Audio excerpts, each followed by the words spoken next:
기도합니다. 하나님 아버지, 또 무엇보다도 어려운 시간을 보내고 있는 우리 목사님 위에 함께해 주셔서 능력 주시옵고, 항상 성령님을 통하여서 하나님의 음성을 들려주시옵소. 아버지 하나님, 이 교회를 이끌고 성도를 이끄는데 힘을 주시옵기를 간절히 기도합니다. 이 어려운 때를 만날 때 교회가 저희들이 분열된 마음을 갖지 않도록 해주시옵고, 더욱더 하나가 되어서 아버지 이 고난을 헤쳐나갈 수 있는 저희 되기를 간절히 기도하고 원합니다. 하나님 아버지, 서로 사랑과 선행을 격려하며 모이기를 피하는 어떤 사람들의 습관과 같이 하지 말고 오직 그때가 가까움을 볼수록 더욱 그리 하자는 주님의 말씀을 붙들고 나아가고자 하노니, 하나님께서 저희들에게 아버지의 믿음을 지켜 주시옵기를 간절히 기도하고 원합니다.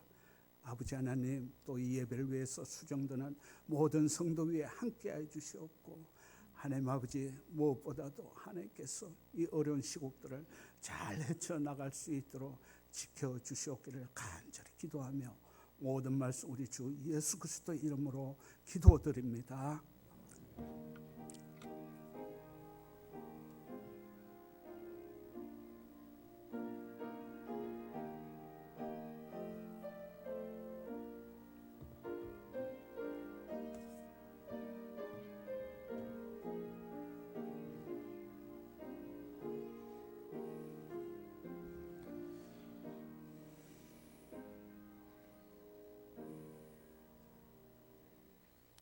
하나님의 말씀을 함께 보시겠습니다. 마가복음 8장입니다.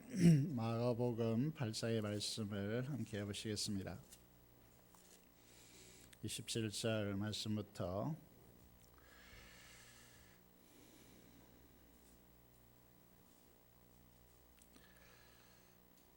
마지막 절까지 말씀을 보도록 하겠습니다. 67페이지 신약 성경입니다.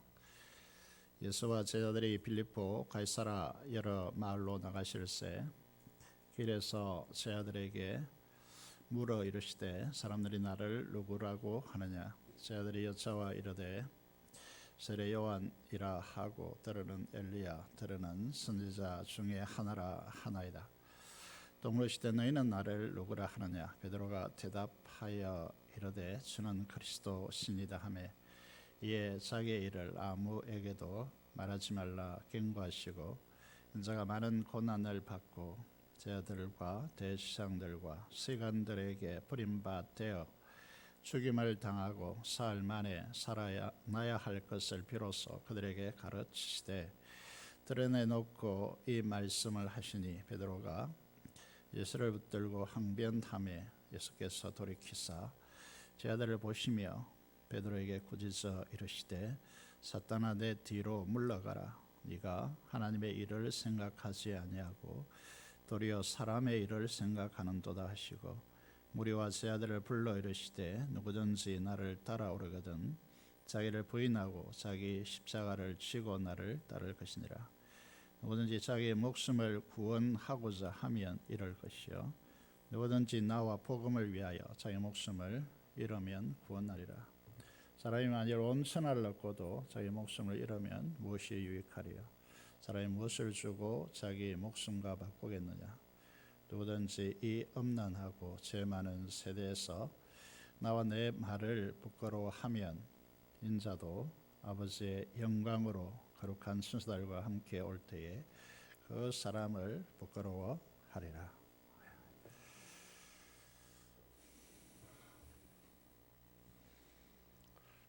지금 이 시대는 우리의 내면을 깊이 들여다보는 그런 시간으로 보내라고 하나님께서 이 환경을 주신 것으로 생각하고 우리의 본질을 깊이 있게 들여다보는 그런 시간이기를 원합니다.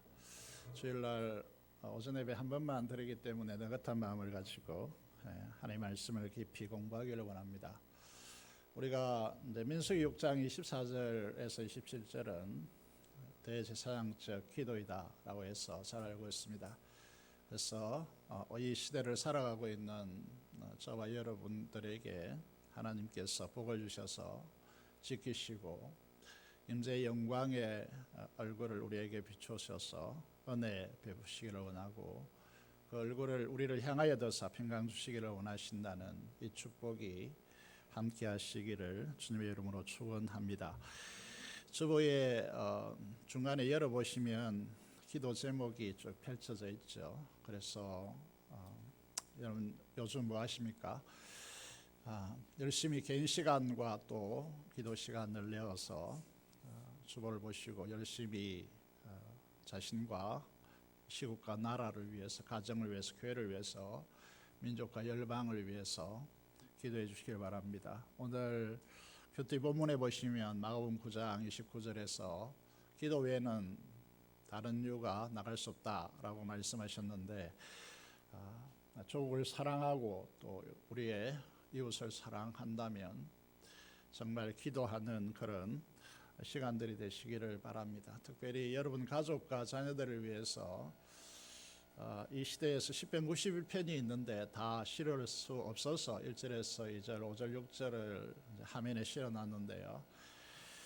여러분 이 시편 91편을 가지고 여러분 가족과 또 자녀들과 후손들을 위해서 꼭 이 내용을 가지고 하나님 앞에 기도해 주시면 좋겠습니다. 우리의 피난처가 되시고 공포와 두려움같이 향해서 우리를 보호해 주시는 하나님의 보호하심을 바라보시면서 이런 이제 이야기가 있잖아요, 그죠? 우리 어떤 뭐 환경 속에서 둘러싸여 있는데 그 속에 보호막을 치는 것처럼 우리의 기도의 보호막이 필요합니다. 여러분 기도 제사장으로서 또 가정의 제사장으로서 기도의 보호막을 구축하셔서 시편 91편으로 기도해 주시면 너무나 감사하겠습니다. 우리 교회에 속한 근속들이 어려움 당치 않도록 하나님의 보호하심을 약속을 바라고 주장하면서 기도해 주시면 좋겠습니다. 마가복음은 상당한 매력을 가지고 있는 것 같습니다. 깊이 들여다 볼수록 마가복음 우리에게 이 시대를 살아가고 있는 우리들에게 정말 놀라운 말씀이 우리에게 던져지고 있다, 그렇게 말씀을 드릴 수 있습니다. 오늘은 참된 제자도, 이 말은 제자라고 하니까 뭐 이렇게 우리가 별로 상관없다 이렇게 생각하지만 계속해서 말씀드린 대로 제자와 성도는 같은 말이다. 그래서 참된 성도란 어떤 사람인가, 이런 부분에 대해서 오늘 본문을 통해서 주님께서 말씀하시고 있습니다. 오늘 본문을 읽었지만 어디에서 일어난 사건이라고 되어 있느냐 하면 가이사라 빌립보라고 되어 있습니다. 가이사라 빌립보는 갈릴리 바다에서 약 북쪽으로 40km 올라간 지역이고 헐몬산 남쪽 자락에 완만한 언덕으로 구성되어 있는 도시입니다. 이스라엘의 다른 지역과 달리 물이 굉장히 풍부하기 때문에 이 도시화가 이루어졌고, 이제 아우구스투스 이제 이 가이사가 헤롯 대왕에게 이제 이 도시를 줬고요. 그의 아들 빌립이 있는데 헤롯 대왕의 아들이죠. 대왕의 아들이 분할 통치를 하죠. 북부 갈릴리 지역을 통치하고 있는 이 빌립이 이 도시를 세건하여서 가이사 황제에게 바치면서 그 이름을 가이사와 자기의 이름을 결합하여서 가이사라 빌립보라고 하는 명명 도시 이름을 붙이는 것이죠. 자, 도시가 발전하면 어떤 행태가 일어나겠습니까?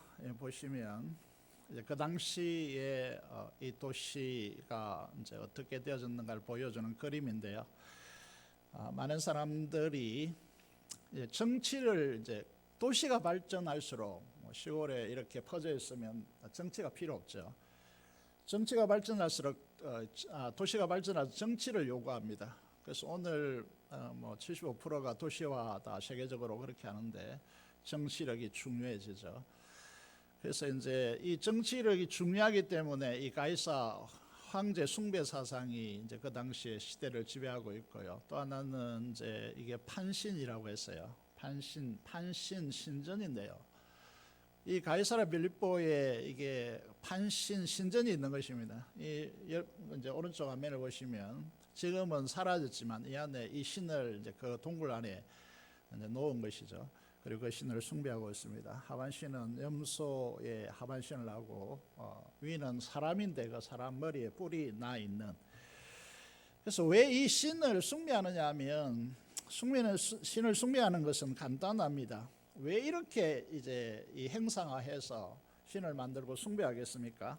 자기들 구축한 물질의 풍요, 또 안정, 그리고 미래의 행복 이런 것들을 추구하기 때문에, 그리고 자신들이 쾌락을 정당화하기 위해서요. 음란하고 이제 자신들이 즐겨하는 쾌락을 정당화시키기 위해서 신들을 빌어서 그것을 정당화하는 것입니다. 사람들을 착취하고 이런 구조를 정당화시키는 것이죠. 이것이 이제 이 가이사라 빌립보의 모습입니다.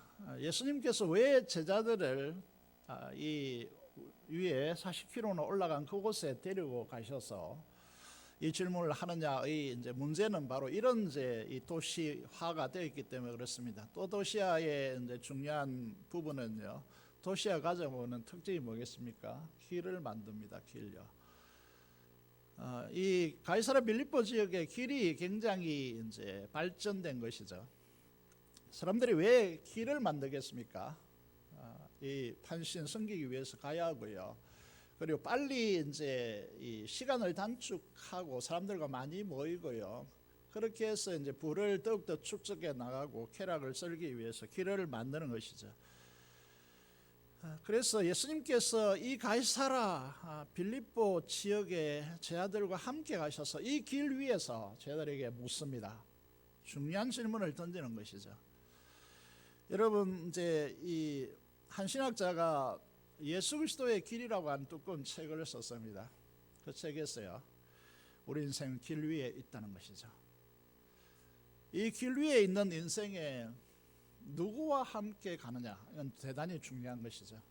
어떤 사람과 함께 이 길을 걷느냐라는 것은 굉장히 중요한 이제 인생의 중요함을 우리에게 던져주는 것입니다. 여러분, 누구랑 동행하고 있습니까? 우리는 예수 그리스도와 동행하고 있습니다. 많은 사람들이 보이지도 않고 만날 수도 없고, 이분은 누구입니까? 우리를 위해서 지으신 분이시고, 우리를 지으신 분이시고 창조주이십니다. 우리를 위해서 가장 사랑하셔서 자기의 목숨까지 주신 분입니다.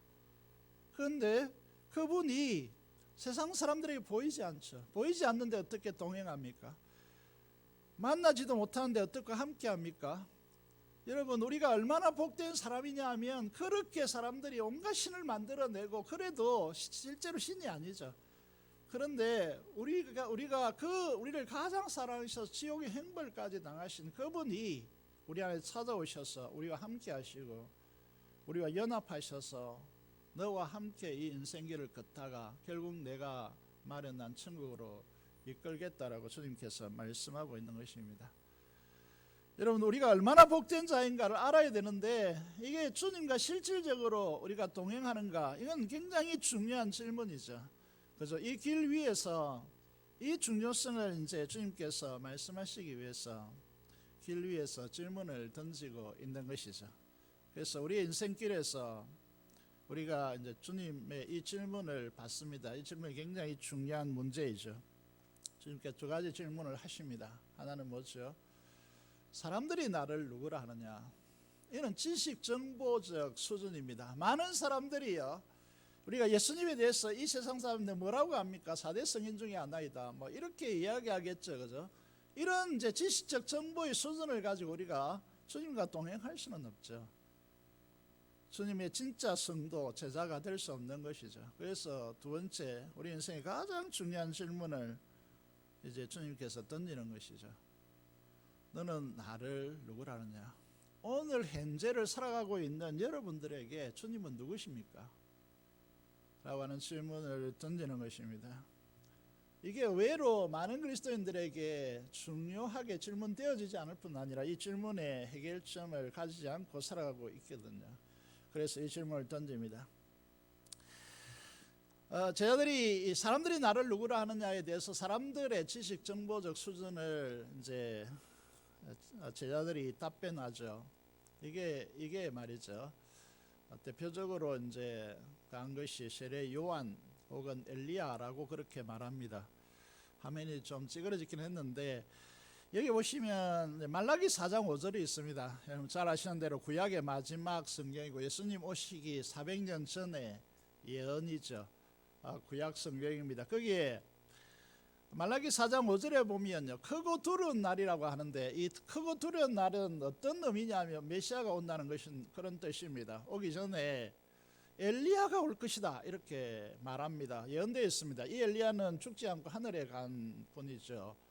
선지자입니다. 선지자의 대표이죠. 그런데 여기에 대해서요, 마태복음 11장 12절에서 14절에요 세례요한과 관련해서 주님께서 이렇게 말씀하십니다. 너희가 즐겨 받을진대 오리라 한 엘리야가 벌써 왔고 그리고 그가 세례요한이다 라고 그렇게 주님께서 말씀하십니다. 여러분 세례요한의 때부터 지금까지 천국은 침노를 당하는데 침노하는 자는 빼앗느니라 라고 하는 말씀을 하시고요, 이 본문에 이제 오늘 본문이 아니기 때문에 그냥 지나갑니다. 모든 선자와 율법이 예언한 것은 요한까지니 아닐 너희가 즐겨받을진대 오리라 한 엘리야가 곧 이 사람이니라 이렇게 말씀하고 있습니다. 메시아가 오기 전에 누가 와야 된다는 거죠? 엘리야가 와야 된다는 건데 많은 사람들이 예수님을 뭐라고 이야기하느냐 하면 엘리야다, 세례 요한이다, 혹은 선지자다 이렇게 말한단 말이죠. 이 말은 무슨 말이냐 하면 여러분 세례 요한이 왔다는 것은 이제 엘리야가 왔다는 것은 메시아가 이제 왔다는 의미인데 사람들은 아직 메시아가 오지 않았고 예수님을 향하여서 너는 메시아가 아니고 세례 요한 정도 혹은 엘리야 정도에 불과하다 이렇게 이제 사람들은 이야기하는 것이죠. 아직도 그래서 유대인들 아시는 분은 이스라엘 갔다 오신 분은 알겠지만은 아직도 예수님을 메시아로 인정하지 않고 메시아를 기다리고 있습니다. 예수님께서 이제 제자들에게 묻죠. 너희는 나를 누구라 하느냐? 이건 굉장히 중요한 질문이죠. 저와 여러분들 오늘을 살아가고 있는 저와 여러분들에게 과연 여러분들에게 예수님은 누구십니까? 라는 질문이 오늘을 살아가고 있는 우리들에게 굉장히 중요한 질문이죠. 그런데 이 마가복음에서는요, 이 질문에 대한 대답에 사도 베드로의 대답을 굉장히 요약해서 지나갑니다. 저는 그리스도이시니다. 그런데 마태복음을 열어보면요, 이 마가복음이 의도하고 우리에게 주시고자 하는 메시지를 읽어야 되는데 그 읽기 위해서요, 마가복음이 무엇을 말씀하시고 있는가를 우리는 알아야 됩니다. 그래서 마태복음을 좀 살펴보기를 원합니다. 잘 아시죠? 마태복음 16장 16절에 이 베드로는 주는 그리스도십니다 이렇게 단순하게 대답한 것이 아니고 뭐라고 이제 말합니까? 익투스라고 해가지고 주는 그리스도시요 살아계신 하나님의 아들입니다 라고 대답했습니다. 그리스도는 주라는 것입니다. 주라는 것은 지금 로마 황제 가이사에게 붙이는 고유한 명칭입니다. 황제라는 뜻입니다. 여러분 만왕의 왕이라는 뜻입니다. 만주의 주라는 뜻입니다. 이 아도나이라고 하는 이 주라는 단어가요, 그 다음에 이는 나의 주 나의 왕이라는 뜻이죠. 그리스도라고 하는 말은 기름 부음 받은 자라는 뜻이죠. 누가 기름 부음 받은 자입니까? 왕과 제사장과 선자입니다. 이 세 가지 직분이 하나로 묶어 있는 것으로서 나의 왕이시여 모든 말씀의 성취자이시여 그리고 우리의 죄를 해결하시고요 죄를 제거하신 제사장 대제사장이시고 지금도 우리를 위해서 하나님 앞에 중보하시는 영원한 대제사장이라는 뜻이 그리스도라고 하는 뜻입니다. 세 번째는 뭐죠? 하나님의 아들이라는 말은 성자로서요, 하나님의 아들은 하나님이라는 뜻입니다. 나의 하나님이라고 하는 고백을 지금 하고 있습니다. 여러분 베드로가 이 고백한 것에 대해서 주님은 굉장히 칭찬했습니다. 바요나 시모나 바는 아들이라는 뜻이죠. 요나의 아들 시모나 네가 복이 있도다. 이를 네게 알게 한 이는 사람이 아니다 혈육이 아니다. 누구라고 합니까? 하늘에 계신 내 아버지시니라 이렇게 말씀합니다. 여러분들이 이 신앙의 진실된 고백을 할 수 있다. 이거는 여러분에게서 나올 수 있는 것이 아닙니다. 어떻게 보이지 않는 여러분 그분에 대하여서 나의 주 나의 하나님이라고 그리스도라고 하나님이라고 고백할 수 있습니까? 인간이 창출해낼 수 있는 것이 아닙니다. 여러분 우리가 이 자리에 앉아서 이 베드로의 고백을 우리가 진심으로 하고 있다면 그것은 하늘이 준 것이다. 그렇게 이제 주님께서 말씀하고 있습니다. 사도 바울은요 고린도전서 12장 3절에서 이렇게 말합니다.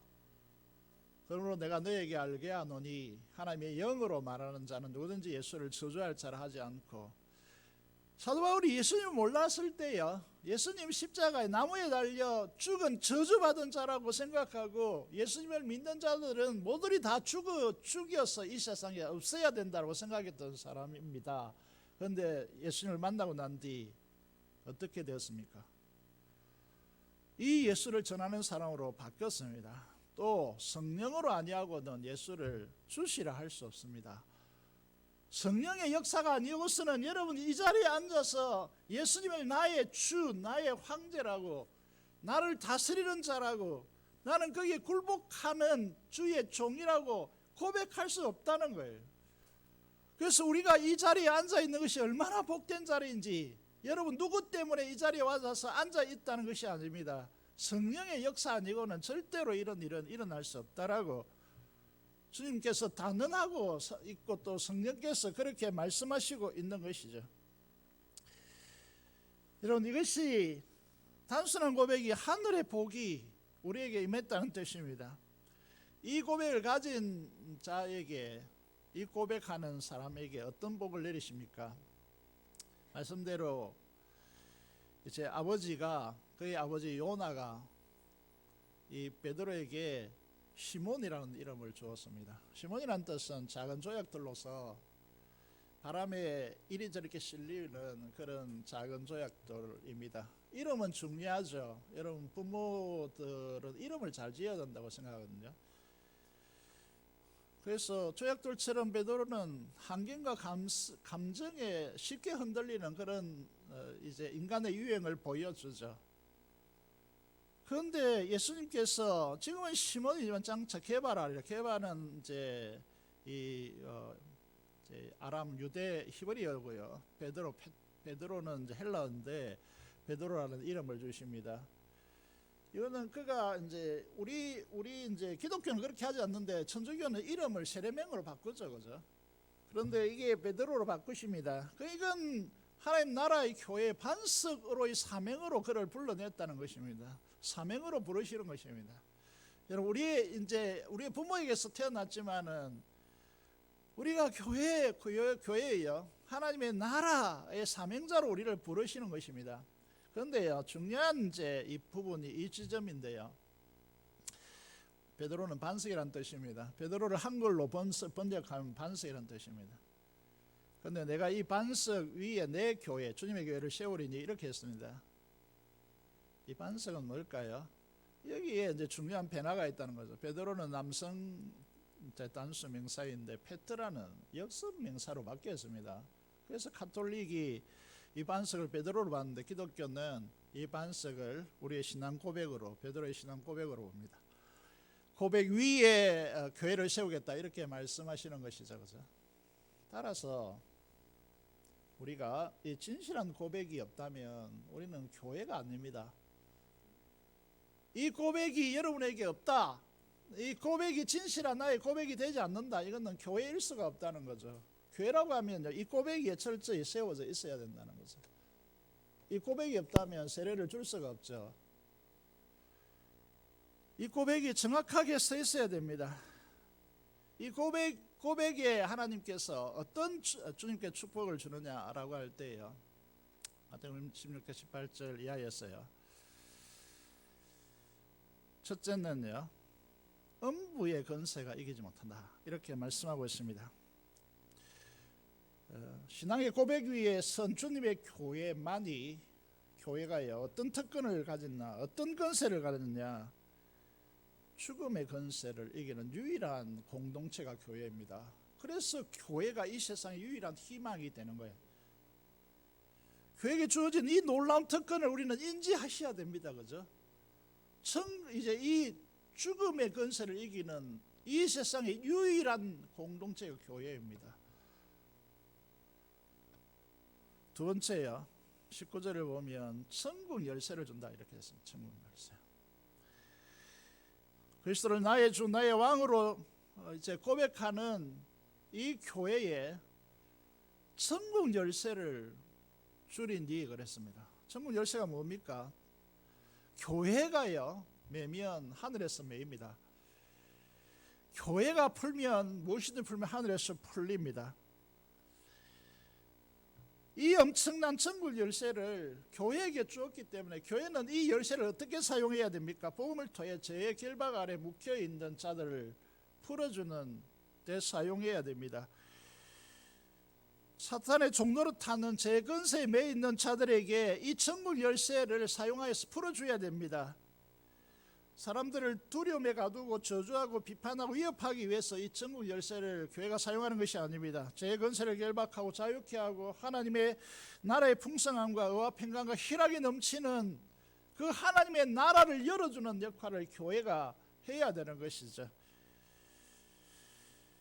교회의 몸된 교회를 우습게 알면 안 됩니다. 여러분 정말 제가 이제 참지 못하는 것이 교회를 우습게 여기는 사람들을 보면 분노가 일어나거든요. 이렇게 말씀드릴 수 있겠습니다. 교회 결정이나 이제 교회의 선언이나 치리 이런 것들을 가볍게 여기면 안 되거든요. 여러분 이제 이렇게 말씀드릴 수 있습니다. 여러분이 교회를 향하여 어떤 상상을 하든지 그 이상의 이제 곳에 그 이상이 교회임을 꼭 기억하셔야 됩니다. 교회는 뭡니까? 주님의 몸된 교회잖아요. 이 교회에 천국 열쇠가 맡겨져 있습니다. 출입교들이 맡겨져 있다는 거죠. 그것이 이제 교회를 향하여서 베드로의 신앙 고백을 통하여 하나님께서 주신 축복과 또 특권과 권세를 마태복음에서는 이 부분을 굉장히 집중시키고 강조해서 보여주지만 마가복음은 그렇게 하지 않습니다. 도대체 마가복음은 이런 이야기 전혀 하지 않고요. 마가복음 8장 29절 오늘 본문이기 때문에 화면에 안 띄우고요. 본문을 보십시오. 마가는 어떻게 정리합니까? 주는 그리스도이십니다. 이 외에 어떤 말도 하지 않습니다. 왜 그럴까요? 이렇게 중요한 이야기를 마가복음에는 왜 하지 않을까요? 왜 하지 않겠습니까? 어떤 칭찬이라 교회의 이 엄청난 특권과 권세 전혀 언급하지 않고 지나가 버립니다. 왜 그럴까요? 몰라서 그랬을까요? 여러분 여기에서 마가복음에 엄청난 강력한 메시지가 지금 우리에게 선포되고 있는 것입니다. 이걸 마가복음의 이 선포를 제대로 읽기 위해서요. 앞에 문맥을 좀 살펴볼 필요가 있습니다. 간단하게 정리해 가겠습니다. 마가복음 8장 1절에서 10절을 보시면요. 700여의 기적이 나옵니다. 왜 마가는 이렇게 하는가에 대해서 이해하기 위해서요. 초반부를 보겠습니다. 그때 예수님께서요. 4,000명이나 모인 이 군중들을 사흘 동안에 예수님과 함께하면서 예수님의 말씀을 가르침받고 많은 고침을 받고 사흘이 지났습니다. 그러니까 이게 의도하지 않았기 때문에 많은 사람들이 배고픔에 이제 직면하고 있고, 여러분 특별히 이제 오늘 이 마가복음 8장 2절에 보면 멀리서 온 사람들도 있고 이렇게 했습니다. 이게 굉장히 이제 의미를 던져주는 단어인데요. 이게 이방인인 가능성이 대단히 높다는 거예요. 이 모임의 회중들이요. 그래서 사흘이나 되었기 때문에 먹을 양식도 다 떨어졌고 거리가 멀기 때문에 보내려니까 가다가 맥진하여서 어떤 일이 발생할지 모르니까 어떻게 하면 좋겠느냐고 제자들을 모아서 회의를 했습니다. 제자들의 반응이 무엇입니까? 결정적인 단어가 이제 내가 이 무리를 불쌍히 여기노라라고 그렇게 말씀하시는데, 제자들은 여기 회의를 했으면 어떻게 돌아가야 합니까? 어떻게 돌아가야 되죠? 오병이어가 직전에 있었잖아요. 오병이어의 기적이 떡 5개 물고기 2마리로 남자만 5,000명이 먹여도 12바구니에 가득 차게 남았는데 이게 작동되지 않습니다. 이게 작동되지 않고 회의를 딱 해보다 보니까 뭐라고 합니까? 제 아들이 결정적인 단어가 내가 이 무리를 불쌍히 여기는데 어떻게 하면 좋겠느냐라고 제 아들에게 묻습니다. 주님께 뭘 할 수 없어서 이렇게 묻는 거예요? 아니잖아요. 어떻게 대답할까 제 아들이? 이 광야에서 어디서 떡을 얻어서 이 사람들을 배부르게 할 수 있는가? 왜 이런 답변이 나올까요? 여러분, 이 유대인이 아니란 편견이야. 또 하나 이제 마가복음이 드러내는 것이 이것입니다. 그들이 지금 예수님을 따르는 이유가 있고 목적이 있습니다. 목표가 있습니다. 그 목표에 이제 생각해 보면 이 이방인들은 그 목표를 이루는데 아무 도움이 되지 않거든요. 그래서 무관심하는 겁니다. 무관심. 이 편견의 무관심요, 긍휼 없는 이 공간에요, 500여의 그 엄청난 경험의 주님의 역사도 무용지물이 됩니다. 그들은 이들에 대한 아무 관심을 가지지 않습니다. 부정의도시로 변질되죠.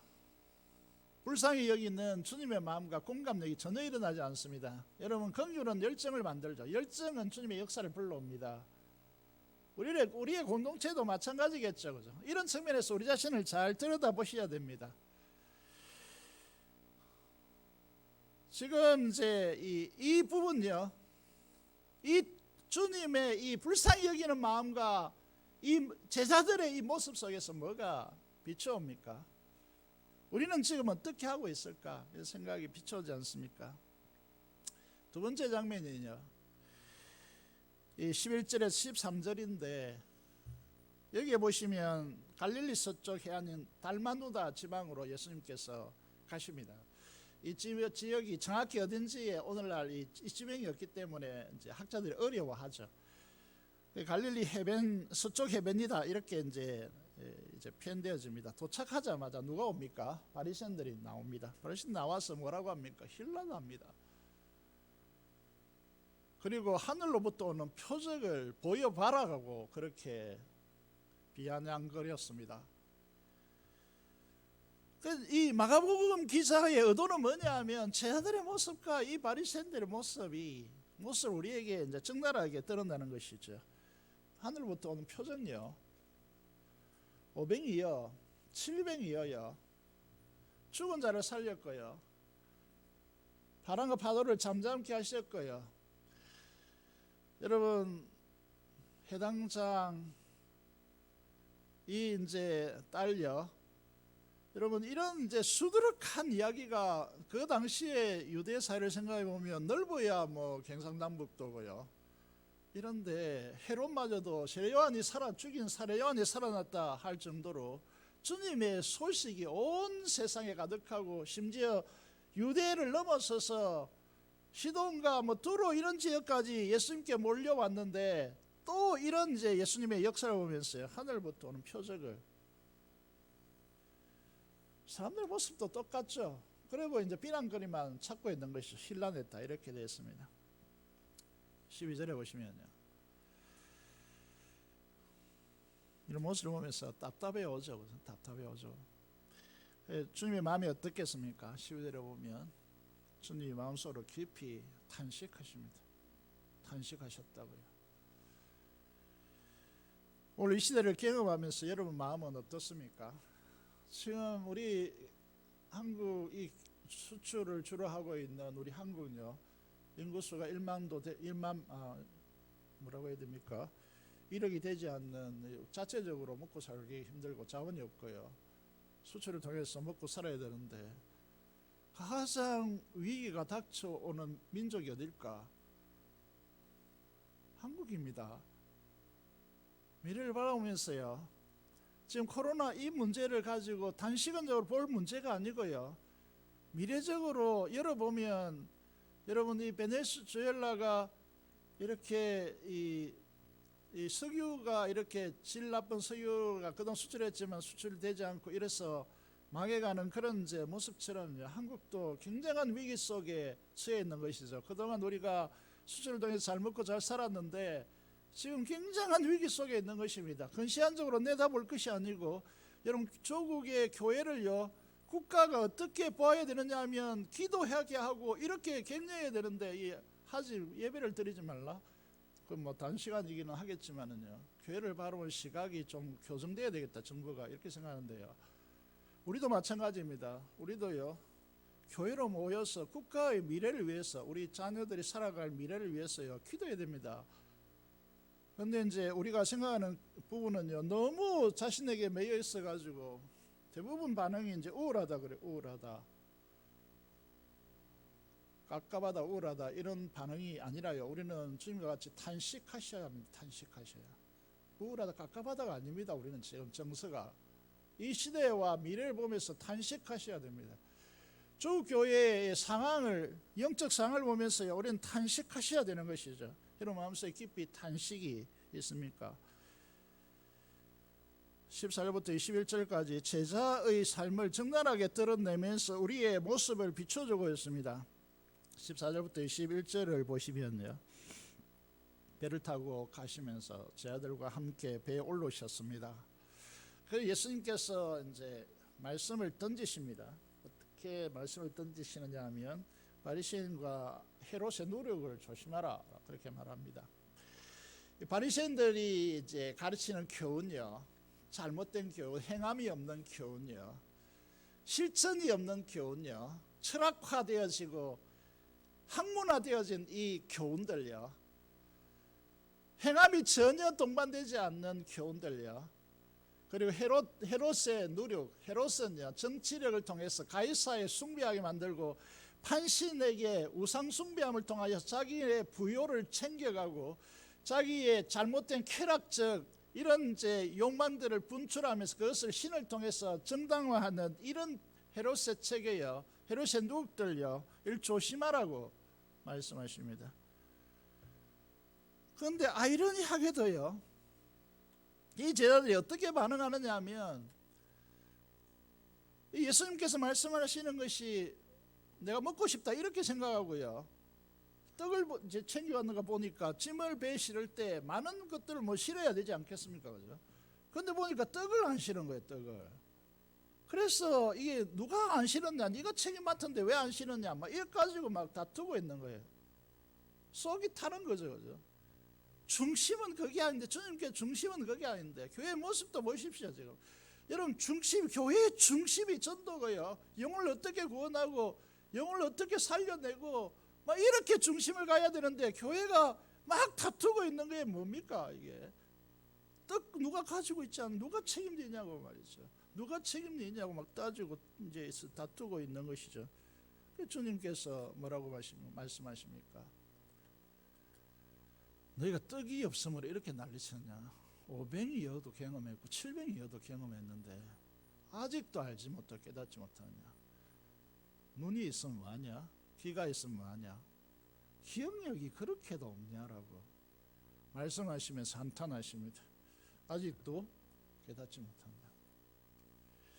저 이렇게 말씀드리면서 여러분을 탄식하려고 하는 것이, 여러분 책망하려고 하는 것이 아니고, 이제 오늘날 한국 교회의 이제 이 마가복음이 이제 간단하게 가져가지만 이게 이제 엄청나게 제자도를 가지고 지금 우리에게 깊이 있게 들어오는 것이죠. 탄식하십니다.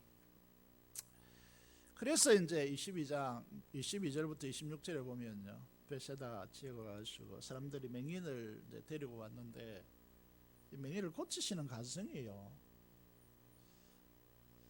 이상합니다. 이상하다고 표현하는 이유는요, 여러분 아시다시피 예수님께서요, 병자들을 고칠 때 어떻게 하십니까? 가지도 않고 선포하니까 낫습니다. 그렇잖아요. 예수님이 현장에 안 가도 그 선포하니까 낫습니다. 혈루증 12년 동안 앓은 여인은 분중을 해주고 몰래 뒤에서 옷을 대기만 해도 혈루증 근원이 말랐습니다. 그런데 왜 예수님께서 이 맹인을 사람들이 데리러 왔는데 거기서 이 뭡니까? 뭐죠? 이 중풍병자를 메고 온 내 사람들의 믿음을 보시고 선언하시죠, 그죠? 선언, 내 제사를 받았니라. 그리고 일어나 내 침상을 가지고 걸어가라. 이렇게도 하지 않고 어떻게 하십니까? 침을 얼굴에 뱉습니다. 그리고 그 눈에 안수하십니다. 보이느냐 묻죠. 그 맹인을 데리고 가서 제 아들이 보는 앞에서요. 그렇게 하십니다. 왜 그렇게 하실까요? 생각해 보셨나요? 지금까지 제가 쭉 진술해 오는 것처럼 제자들과 바리새인들과 예수님 둘러싼 사람들의 모습들이요, 볼 걸 보지 못하고 있습니다. 보아도 희미하게 보이고 진리를 깨뜨려서 주님과 그 하나님 나라를 보지 못하고 있단 말이에요. 그 모습이 이 맹인의 모습과 같다는 거죠. 우리도 마찬가지입니다. 여러분, 무엇에 관심 가지고 계세요? 정말 여러분, 이 가이사라 빌립보 지방의 판신을 섬기면서 살아가고 있는 그 수많은 사람들과 하나님을 그 수단으로 삼고 자기의 부를 통해서 안정을 추구하고 이런 것과 뭐가 다르냐는 것이죠. 저희들도 마찬가지죠. 지금 그들의 추구가 근본적으로 뒤틀려 있다는 겁니다. 예수님께서요, 십자가에 달리실 때 지나간 무리들이 고개를 흔들고 그 얼굴에 침을 받고 저주를 퍼부었죠. 침을 뱉는다는 것은 저주죠. 조롱입니다. 수치입니다. 인생의 수치가 뭐냐면 하나님의 나라, 하나님을 보지 못하는 것이 인생의 수치인데 그 수치를 제대로 알지 못하는 것이 인생이라는 것이죠.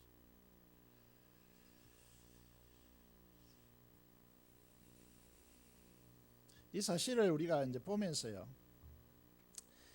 마가는 이 맹인을 통하여서요 무엇을 질문하느냐 하면, 아직도 깨닫지 못하냐라고 질문했지만은요,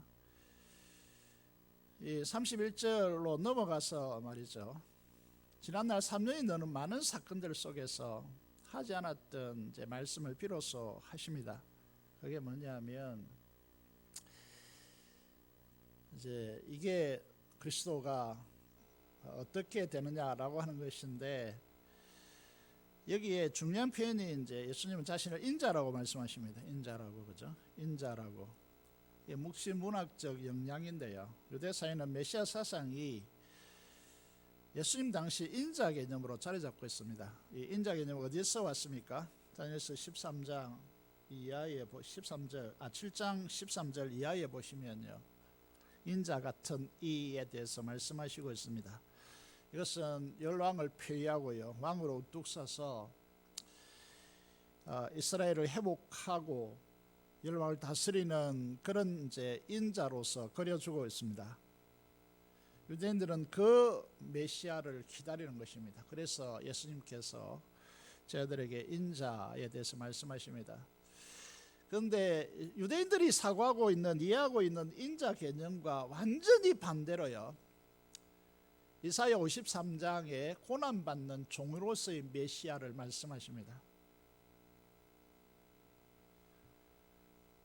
예수님을 제자들이 따르는 이유는 예수님께서 다윗 왕 위에 오를 때에 자기들에게 이제 주어지는 그런 부와 명예와 영광을 추구하고 있기 때문에요, 이런 추구는 잘못되었다라고 말씀하시는 것입니다. 그래서 여기에 이제 31절에서요 피로서라고 하는 말이 강조되죠. 이사야 53장을 보시면 잘 아시겠습니다만은, 잘 알고 있는 것 같아도 이제 우리가 잘 모르죠, 그죠? 이사야 53장을 이제 보시면 2절 3절요, 여기에 2절에 보시면 예수님은 오늘날 그리스도인들이 바라보는 그런 예수님의 시각과 완전히 다릅니다.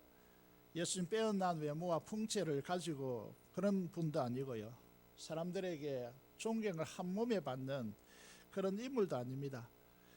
3절에서 어떻게 말합니까? 고운 모양도 없고 풍채도 없고요, 사람들이 흠모할 만한 아름다운 것이 전혀 없는 그런 존재로 소개됩니다.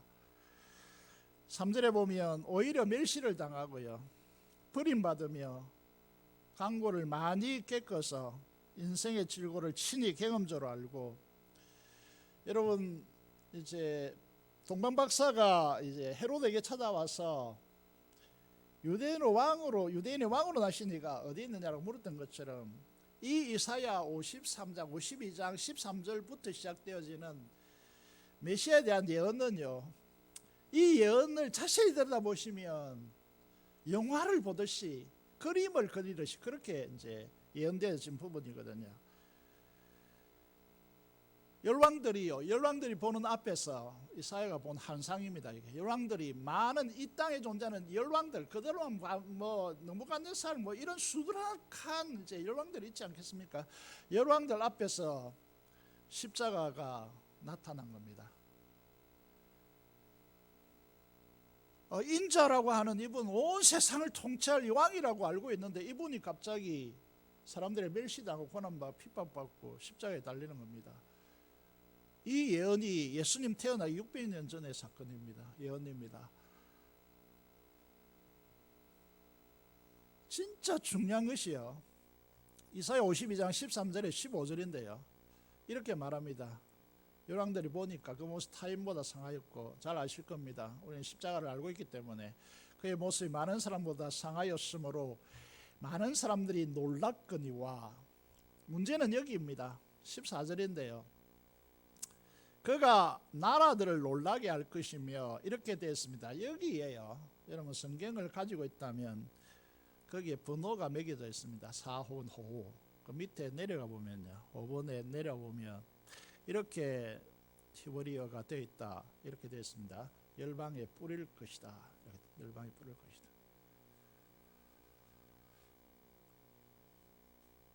예수님의 십자가의 죽음, 한 인간의 죽음이 한 인간의 죽음으로 끝나지 않고, 구약에 벌써 600년 전에요,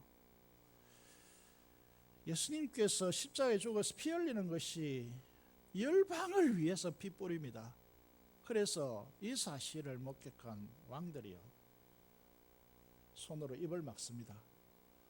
너무 충격적이라서요, 한 번도 들어보지 못한 것이고, 열왕들이 지금 세계를 정복하고 그 정복한 것을 통해 그 위에 군림하려고 그렇게 분투하고 있는 이 역사의 상황 속에서 열왕의 왕의 왕이라고 하는 이 인자 개념으로 잡힌 이분이 이 땅에 인간으로 오셔가지고 왕위를 주고, 이제 왕위를 이렇게 등극하는 것이 아니고 십자가에 죽어버린단 말이죠.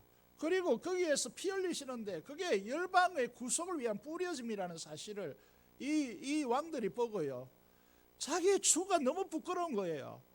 그죠? 자기가 왕으로서 추구했던 너무 부끄러운 거예요. 그렇게 해서 인류를 이제 살게 하고 그런 게 아니기 때문에, 그래서 메시아 이 죽음 앞에서, 피뿌림 앞에서 입을 다무는 거예요. 입을 다물고 손을 가리는 것입니다. 부끄럽고요, 너무 충격적이었어요. 주님께서 이 마가복음을 통해서 하고자 하는 이야기는 뭔가 하면, 너희가 지금 이 세상에 추구하는 것, 제자들도 세상도 똑같다는 거죠. 왕들이 추구하는 것과 똑같이 다윗 왕위의 인자가 회복하며 누가 좌우에 앉을 것인가를 지금 제자들이 추구하는 이런 이제 부분인데, 이사야 52장에서 53장의 내용을 주님께 딱 비추는 겁니다.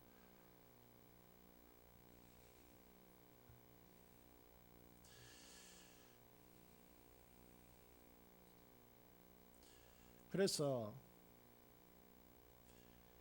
인자가 예루살렘 올라가서 대제사장들과 서기관들과 바리새인들에게 고난을 받고 십자가에 죽으시고, 이 모든 세상의 체계를 다 잠재우시고 제 지배를 끝내시고 새로운 하나님의 나라의 체계로 다시 부활할 것이라고 말씀하시는 것입니다. 제자란 여기에 동참하는 사람들이다, 그렇게 말씀하시는 것이죠.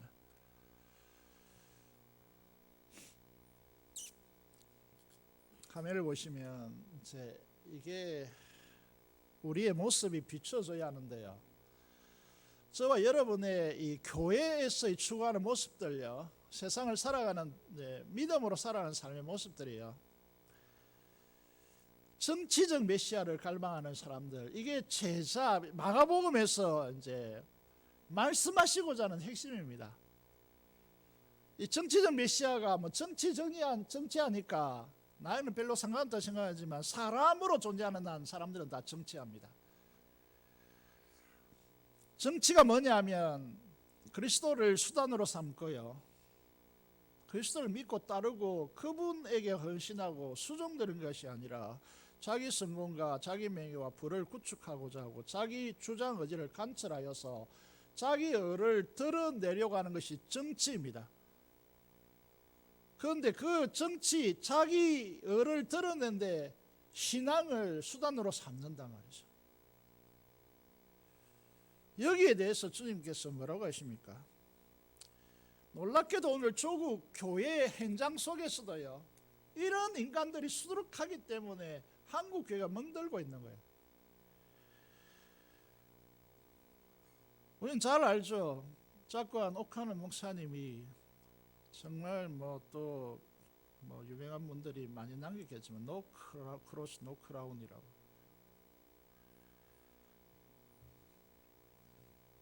제 아들이 떡 문제 때문에 분투하고요, 자기들의 목적에 맞지 않는다고 해서 이방이기 때문에 무리들에 대해서 긍휼의 마음이 없고요, 예수님의 이 회의 앞에서도 비아냥거리고요, 이 사람들이요 시기와 질투와 경쟁의식으로 성도들의 심령을 멍들게 하고요, 그래서 이 땅에 참된 사랑을 구하고자 이단이 들끓는 거예요. 그 피해를 고스란히 지금 한국 교회가 보고 있잖아요. 지금 교회에 성령의 생수의 강이 흐르는 것이 아니고 인간의 자기 의를 드러내는 정치만 교회 안에 자욱하고요, 사람들의 마음을 아프게 하고요, 주님의 몸된 공동체를 사랑이 없는 황폐화된 동산으로 만들고 있는 것 아니겠습니까? 주님의 뜻은 이상적인 이야기에 불과하고요, 실제로는 자기가 우선이죠. 교회의 결정과 이런 데 잘 굴복하지 않으려고 하죠.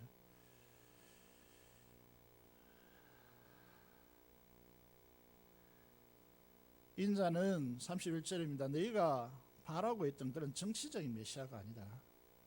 너희 안에 있는 탐욕과 너희 안에 있는 굴림의 욕망과 자기 주장 의지를 고집하고 관철시키기 위한 수단으로 삼는 그런 정치적 메시아가 아니다라고. 장로들과 대제사장과 서기관들의 권력과 부를 정당히 시켜주는 정치적 메시아가 아니라고. 도리어 그들에게 버림받아 죽임을 당하고 그들이 꿈꾸는 나라가 아니라 새로운 하나님의 나라, 종이 되어서 자기 목숨까지 버리는 나라, 그걸 통해 진정한 평화가 오는 나라, 그 나라를 사흘 만에 부활하셔서 우리에게 주시겠다고 말씀하시는 것이죠. 교회를 오시면요, 십자가의 도는 분명하죠. 자기를 부인하고요, 날마다 제 십자가를 쥐고 주님을 따르는 것입니다. 그런데 이것 하지 않아도요, 이 제 아들이 추구하는 바와 같이 그렇게 살아가도 교회는 얼마든지 인정해 주고요, 그것을 지켜주고요. 왜냐하면 자기들의 정치와 이제 동질감을 가지거든요. 그래서 32절 33절에 보시면요, 이런 주님의 말씀에 대해서 베드로는 항변합니다. 항변하는 것도 어떤 내용으로 항변했는지에 대해서는 마가복음은 가감히 생략합니다. 언급할 가치도 없다는 거죠, 한마디로 말하면. 그게 이제 16장 마태복음 16장 21절에 나타납니다. 주여 그리 마옵소서, 이 일이 결코 주께 미치지 아니하나이다. 주님을 위하는 것 같죠. 굉장히 사람들에게 동감력을 일으키는 발언이죠. 이 정치적 발언이라는 거죠. 이게 정치적 발언이요. 자기가 이 모든 제자들보다 예수님 가장 가까이 영의정에 오를 수 있는 자격을 갖추고 있다는 걸 표현하는 그런 문구이라는 거죠. 예수님을 위한 척하죠. 그래서 사람들이요, 이 속마음을 이제 숨기고 이야기를 하면 그게 다 숨겨지는 것 같지만 숨겨지지 않습니다. 이게 이런 베드로를 향하여 주님께서 뭐라고 하십니까? 33절에 충격적인 말을 던집니다. 사탄아, 내 뒤로 물러가라고. 너는 사람의 일을 생각하지 하나님 나라의 일을 생각하지 않는 사람이라고. 사탄아까지 부르면서요, 위험을 가지고 엄하고 강하게 책망하십니다. 이게 우리에게 들려야 된다는 거죠. 세상적으로 보면 베드로의 이 행동과 말이 참 매력이 있습니다. 교회에서도요, 이 사람들이 인정받을 수 있습니다. 그렇지만 이게 사탄 짓이라는 거죠.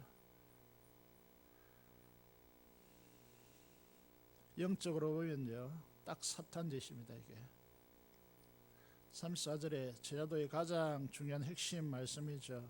우리가 제자를 불러 말합니다.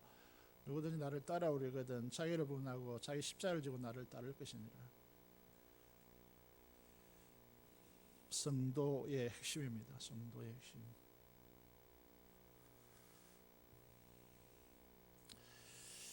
이 말씀이 만약에 우리는 이 말씀을 너무나 잘 알고 있습니다. 그래서 이제 우려하는 바가 뭔가 하면 이 말씀은 이제 주의 말씀 이상으로 딱 갖다 놓고 이렇게 살지 않으면요, 기독교는 해석으로 변합니다.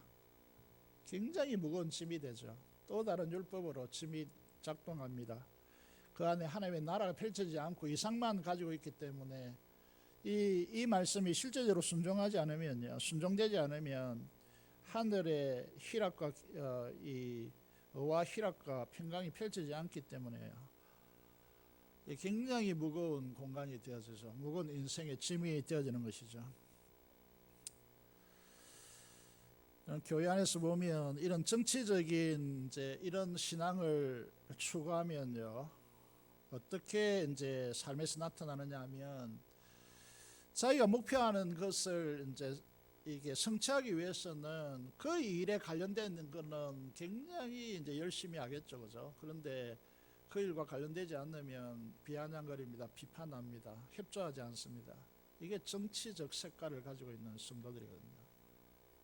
교회는 그런 곳이 아닙니다. 교회는 자기 은사를 통하여서요, 하나님께서 맡겨진 사명과 은사적 그런 이제 하나님의 기뻤던 선물 속에서요, 협력하는 것이 교회입니다. 그런데 정치적 이런 이제 신앙을 가지고 있는 이 제자들은요, 그렇게 하지 않거든요. 예수님마저도 이렇게 의도를 뭉개버리는 그런 짓을 하고 있단 말이죠. 진정한 성도란 무엇입니까? 정리해 보면 화면을 보시죠. 자기를 부인하라고 했습니다. 신앙이란 미명 아래 자기를 드러내는 정치적 성취의 욕망을 내려놓으라고 이 말입니다. 자기 십자가를 지고 내 목에 댄 십자가라는 찬양도 있죠, 그죠? 우리는 하나님 나라의 사명으로 부름받았습니다. 그래서 내가 원하지 않지만 사명을 위해 할 수밖에 없는 일을 기꺼이 하는 것, 이게 십자가입니다. 내 한계밖에 어떤 요구가 오더라도 나는 자르겠다, 이건 십자가가 아니죠. 십자가를 지는 것이 아닙니다. 그 다음에 이제 주님의 길을 따르는 것, 이것이 성도라고 하는 자리입니다. 판신처럼 주님을 그렇게 놓고 자기 부와 안정과 쾌락을 추구하기 위해서 가는 길이 아닙니다. 이제 좀 무거운 이야기를 했기 때문에 오스왈드 샌더스의 모래 위의 발자국이라고 하는 영상이 있는데요, 이게 이제 가사에 곡을 붙여서 이 찬양을 만들었더라고요. 이 찬양 한번 이제 이 찬양을 동영상을 통해서 보고 마무리하도록 하겠습니다.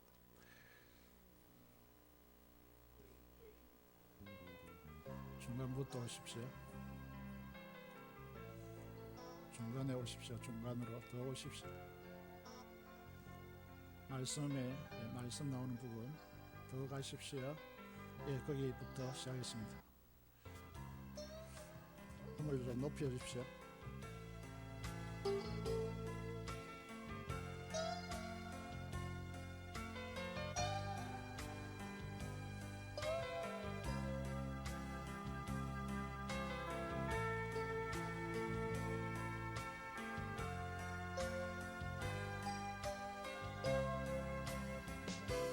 지난 꿈속에 나는 주님과 모래 위를 걸고 있었죠. 주님과 함께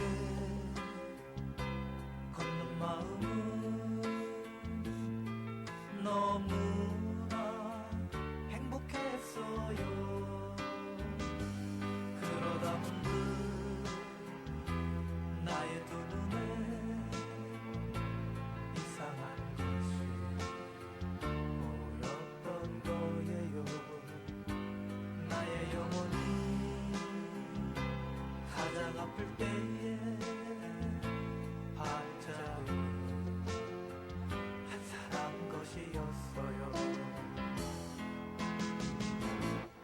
나를 떠나지 않겠다 하시던 주님이 나를 잊으시다니 너무 괴롭고 의아한 마음에 이렇게 원망했네. 오 주님, 주님께서는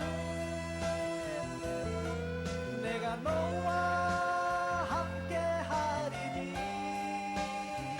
너는 정녕 나를 따르라고 말씀하셨잖아요.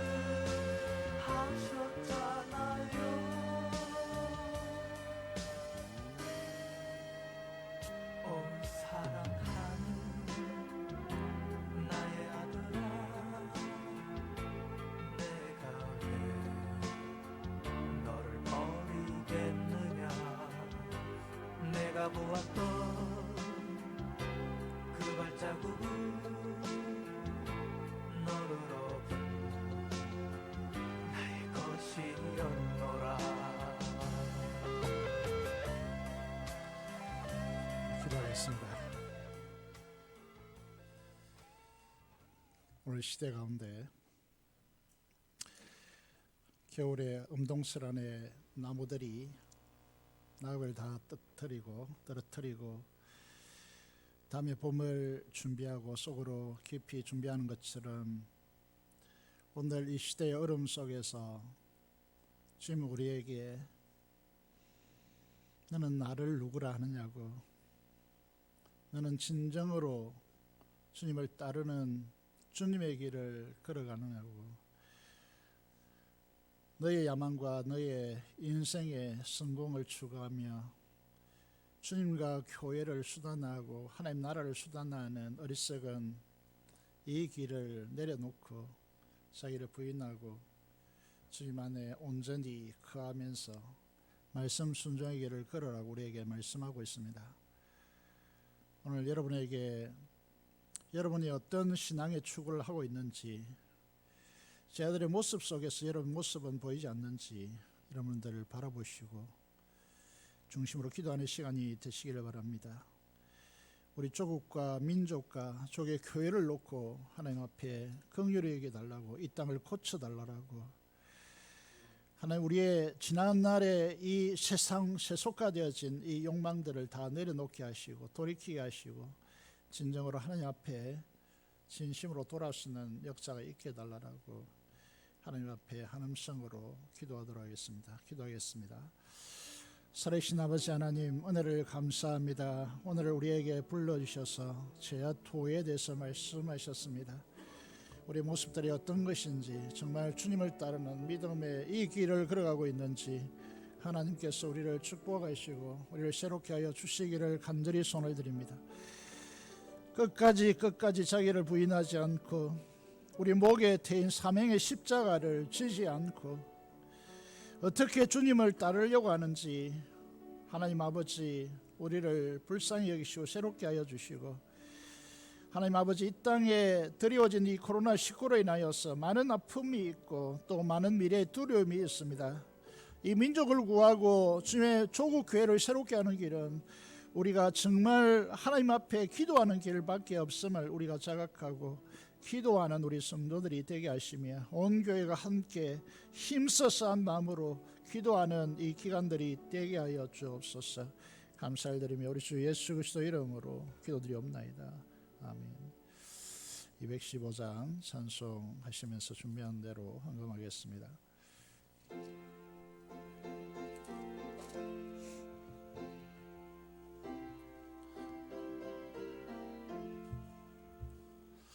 내 죄 속해 주신 주께 힘과 정성 다하니 나의 온갖 행심사 주를 위하여 귀한 것일세. 내게 있는 모든 것을 주를 위해 바치리. 내게 있는 모든 것을 주를 위해 바치리. 나의 손과 발을 들여 주의 명령 행하고 오직 주만 바라보며 주만 찬양하겠네. 항상 주를 찬송하며 이 몸 바치오리다. 항상 주를 찬송하며 이 몸 바치오리다. 내가 주를 바라보니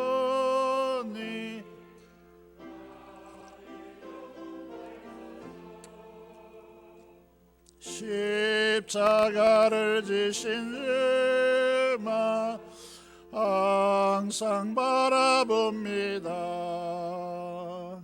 십자가를 바라보며 주만 따라가리라. 십자가를 바라보며 주만 따라가리라. 신기하고 놀라워라. 영광스러운 왕의 왕 나를 친구 삼아 주사 편히 쉬게 하시네. 주의 날개 보래 영원한 시었겠네. 주의 날개 보래 영원한 시었겠네.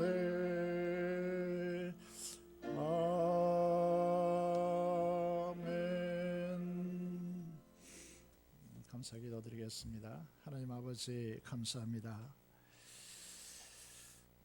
우리가 이 어려운 시대 가운데서 우리 자신들을 깊이 말씀으로 들여다보게 하시고 우리 속에 있는 사탄적 하나님 나라를 대적하는 요소들이 우리의 인생 추구 속에 없는지 말씀의 시금석을 통하여 분별해낼 수 있도록 도와주시고 우리가 가장 순전하게 하나님의 말씀으로 회복되어지는 기간과 기회가 되게 하여 주시고 이 위기 가운데 우리가 새롭게 되지 못하면 조국의 미래가 암담하고 우리의 후손들이 살아갈 이 조국이 위험해질 수 있는데 하나님 은혜를 통하여 철저히 회개하고 돌이키고 주님의 제자로 온전히 따르는 이 삶에 덕지덕지 붙어있는 여러 가지 세속적인 것들을 다 털어내는 기회가 될 수 있도록 하나님께서 역사하여 주시고 사회적 시선과 또 국가적 행정력이 우리를 향하고 있는 듯한 모습을 보이지만은 이번 기회를 통하여 국가도 기독교를 인식하는 의식들이 변화되게 하시며 조국의 성도들이 우리 성도들과 같이 이 민족 제물되어주고 이 강산 재단되어져서 5대양 6대주로 하나님 복음을 전하는 선교의 나라가 되도록 목놓아 기도하며 밤새워 기도했던 우리 선조들의 열정과 그 기도를 회복하는 기회가 될 수 있도록 하나님께서 역사하여 주시옵소서. 하나님 아버지, 우리 성도들이 자기 안에 있는 세속적인 것에서 깨어나서 순전함으로 돌아설 수 있도록 회복될 수 있도록 이를 새롭게 하여 주시옵소서. 아버지 하나님, 이 조국교회는 다음 세대가 위기 가운데 있습니다. 우리의 믿음에 중심된 직분자들의 자녀들이 신앙의 아버지 하나님 순수함으로 돌아서며 하나님에게로 돌아서는 기간으로 하나님께서 사용하여 주셔서 그래서 교회의 조국교회의 미래가 열릴 수 있도록 인도하여 주시옵소서. 하나님 아버지 주일 헌금을 하나님 앞에 드립니다. 하나님 흠량하여 주시고 11조와 목적을 따라 헌신하는 주의 자녀들에게 두 손들어 축복하여 주시며 감사로 기도하며 하나님 앞에 감사하는 성도들마다 하나님의 놀라운 역사를 경험하는 역사가 있게 하여 주시옵소서. 세상에 수고하는 우리의 성도들 그리고 군문에 있는 우리의 형제들 하나님 아버지 또 여러 가지 힘듦에 봉착해 있는 주의 자녀들 하나님께서 기억하시고 함께하여 주시기를 간절히 손을 들이며 특별히 이 코로나19 현장 속에서 안전을 꼭 지켜주시기를 간절히 손을 들이며 교회에 나오지 못하고 가정에서 예배드리는 모든 심령들에게 하나님께서 함께하여 주셔서 축복하여 주시옵소서. 감사를 드리며 우리 주 예수 그리스도 이름으로 기도드리옵나이다. 아멘.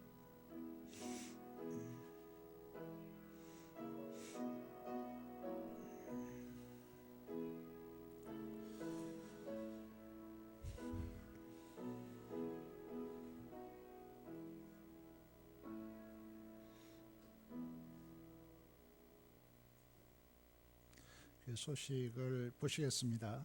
다른 소식들은 주보를 참조해 주시기 바라고 6번에 보면 목장교회 보고서가 있는데 직분자들은 이 보고서를 꼭 작성하셔서 성도들의 상황을 적어서 제출해 주시기를 바랍니다. 임직식과 관련해서 예배 직후에 세가족실에서 비택자들 모임을 잠시 가도록 하겠습니다. 교회 광고 10번에 보면 장상 기도원 방문이 있는데 같이 가실 분들은 문의해 주시기를 바라겠습니다. 지금은 신방이 불가능한 그런 시기이기 때문에 특별히 병원에 입원한 분들을 위해서 꼭 기도해 주시기를 바라겠습니다. 오늘 1시 정도에 임시 당의 모임을 잠시 가도록 하겠습니다. 이산호 교회 소식을 말씀드렸습니다. 다 같이 일어나셔서 찬송가 5장 찬송 드리겠습니다.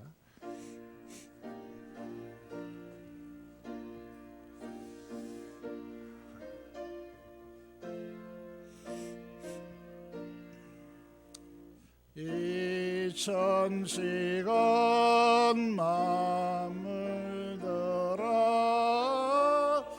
꼭 주시는 주여와 전능 성부 성자 성령 찬송하고 찬송하세